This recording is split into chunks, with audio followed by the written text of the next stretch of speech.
مرحبا حبايبي، كيفكم؟ شو أخباركم؟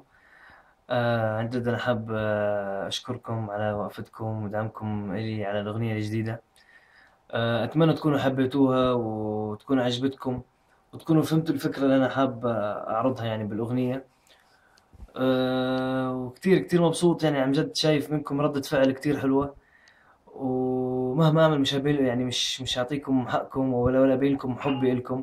وأنا عارف إني مقصر بحقكم، مش عم بفتح كتير، بس والله مضغوط وبعدين حتى مش عارف اتعامل معاكم صراحة. انتم ما شاء الله عليكم، يعني كتير بتسألوا اسئلة كتير. فانا مش يعني ما عم بفتح كتير عشان ما اعمل خلافات مثلا او حد يتضايق مني. فبحاول قد ما فيني يعني افتح وارضيكم هيك، يعني احكي لكم كم شغلة واحاول ارد على كم سؤال. وفي اسئلة كانوا كتير عم تتكرر، يعني شخص بيسألني مش عارف شو بعدين يرجع يسأل نفس السؤال. فارد على مين ولا مين انا؟ على العموم بس على احاول قد ما فيني يعني ارد عليكم كلكم.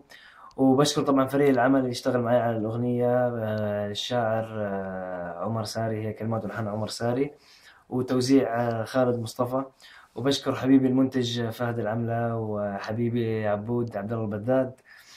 وطبعا أكيد شكر خاص طبعا لشركة شركتي البلاتينيوم ريكوردز. وبشكر الكل وبشكركم انتو. ونغني لكم مقطع صغير من الأغنية. مم. مم. يا كبر الشوق في قلبي، وانا واقف على ابوابك، ومهما يبتعد دربي احن لريحة ترابك.